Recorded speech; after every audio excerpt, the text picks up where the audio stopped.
It's such a Pinterest world, Pinterest this and Pinterest that. Tell me how you feel about Pinterest, what you love, what you hate. Okay, I love Pinterest, I really do. I think bet. it's great, especially when I have a bride.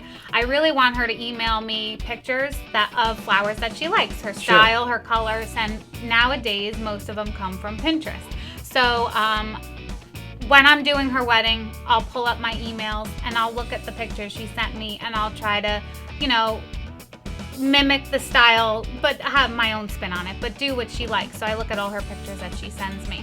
Now, how So realistic? that's good. Okay, that's good. So that's good. I get to look and see. But I think the brides need to understand that that's not my work. So I'm going to have it my way. Like, that picture might not be a real picture. The flowers in it might be fake.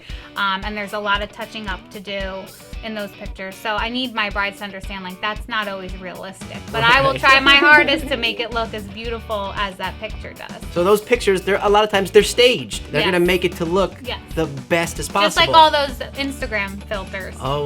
Filters. Yeah. You love filters and you hate filters. Yeah.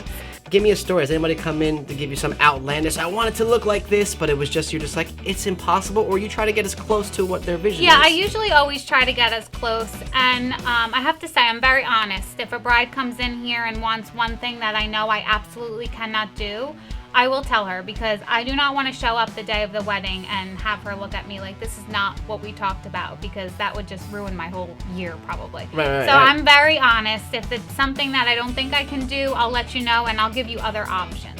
If somebody wants peonies in, September, October, I might not be able to get them, but I'll try my hardest. Now, for those of us who don't know what a peonies is, it's a very popular flower that all brides I have no love. idea. I have specific brides who get married in specific times of the year just so they can have peonies at their wedding. So that's a great question, right? Like, if somebody comes in and wants this elaborate bouquet or flowers that they've seen in the Pinterest, but they're not in season or in stock, how do you deal with that? Do they understand? Is it tough? Most of the time they understand, and I give a lot of other alternatives. So, if there's a flower that kind of looks like another flower and is more in season or is more budget friendly, and my brides are open to that because I feel like they trust me. Well, I love that you touched the budget friendly, which I know we all think about budgets.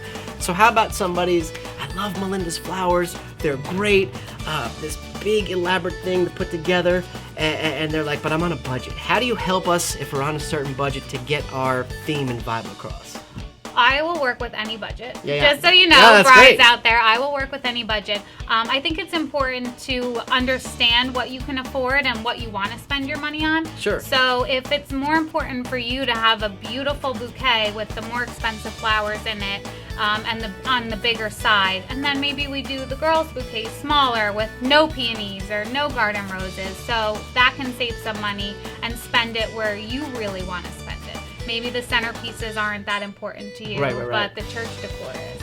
So you have to kind of find out where you want to spend the money. So you can pick and choose. But I think that's a great point. So if you want to spend a certain look or a certain style at the church per se, you can have that. The reception can look a certain way. Mm-hmm. You can have favors, right? Talk to me about favor. How do people at their table certain flower favors and their centerpieces and all that? Yeah, well, a lot of times if we do a wedding and the bride bought the entire centerpiece, nothing's rented from me container-wise, the guests can take the flowers home with them. So I think people like that option too. So they're like, oh, it's also like a good thing for my guests. Their flowers aren't just going to waste, or they're not going back to the florist. Like, my guests get to take them home, or they can reuse them the next day for their brunch. Yeah, but you decorate your house, bring them home. There's bring always them somewhere home. the guy every Tuesday, he comes in and gets his rose. You can still have that last. Does somebody ask for something exotic? Do you get like, I want this certain kind of flower, but you can't? You get that phone call? How does that work?